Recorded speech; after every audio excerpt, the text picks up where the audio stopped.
Hey, welcome to this week's video. Cryptocurrency has grown significantly over the past few years and is projected to continue to grow. And this is music to the IRS as there is tax gold in those cryptocurrency transactions. And that's why the IRS is coming after cryptocurrency transactions and will continue to release guidance on how they plan to get their hands on tax dollars owed from cryptocurrency transactions. While exchange of regular currency doesn't generally create a tax liability, the IRS in their wisdom views crypto as property, which means it's taxed much like investments in property such as purchase and sale of stock. Are you prepared for this tax? Well, in this video, I'll walk you through 4 tax considerations to consider when it comes to cryptocurrency transactions. So let's get to work. First, let's look at the 2020 1040 tax return. And I know I'm going back in time and it's not applicable anymore, but stick with me and I will show you kind of what the IRS is thinking. The IRS specifically asked on page 1 of the 2020 tax form if you acquired any financial interest in virtual currency. So what does this mean? Well, I don't think the IRS even knew, but this was step 1. In fact, this is the first time I've seen such a direct question put on page 1 of the 1040 tax return, which means the IRS is definitely interested in this and you should answer this question accurately. Now in 2021, the IRS has included the same question but changed the wording slightly. Although this is a draft form of the 2020 return, the work acquired in 2020 is not disposed. This is still a bit unusual, but it's clear the IRS wants to know about these transactions. Why? Well, they want to tax them, and they see this as a big new source of revenue. I'll walk you through how to track and report these transactions so you'll be in compliance.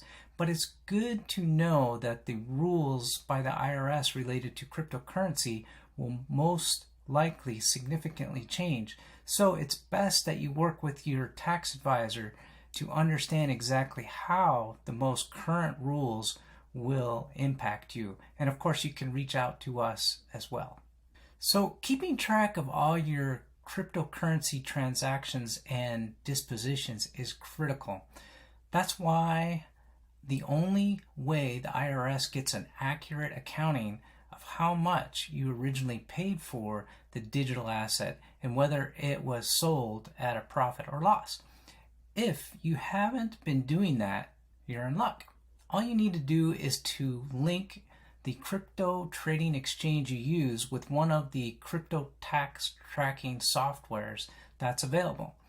Those programs automatically will scrape the blockchain for specific recorded transactions and generate a completed IRS form, which is IRS Form 8949, which you'll need to give to your tax preparer or use when you're preparing your tax return, or include it with your filing if you prepare your own taxes.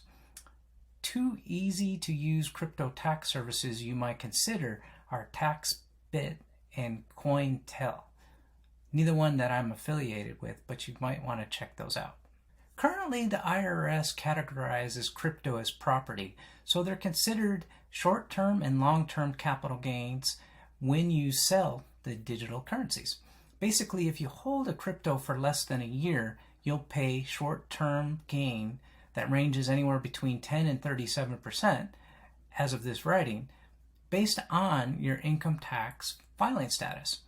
Long-term gains tend to be lower and can be between 0 and 20%.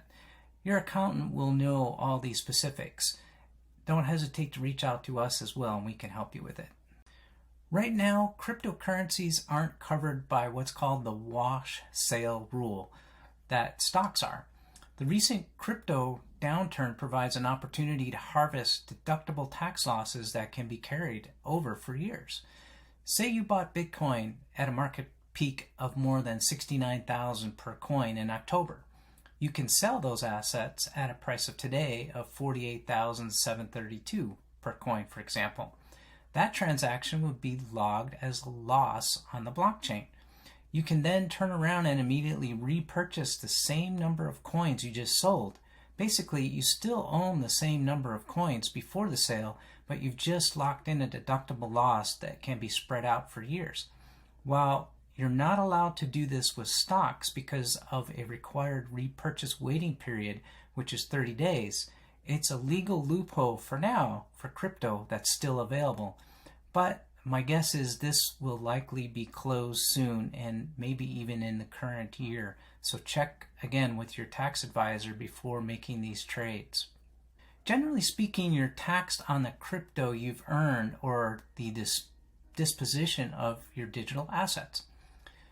Whereas you're not taxed for crypto movement or transfers between digital wallets or exchanges unless you're sending it to someone's wallet as a gift, at which point the gifting tax rules may apply. Again, be sure to ask your accountant how that works.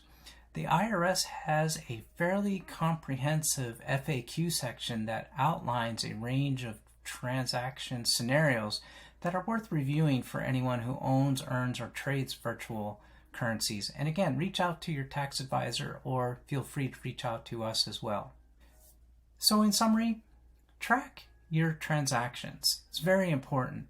Know that crypto is similar to investments and take advantage of the harvesting rules. Know which crypto transactions are taxable and check out the IRS FAQ on crypto transactions. And also remember the wash rule. It's an advantage right now that may go away. So thank you for watching this week's video. If you got any value out of it, it'd be awesome if you hit that thumbs up. And if you haven't subscribed, it'd be great if you hit the subscribe button. Until next time, thanks for watching.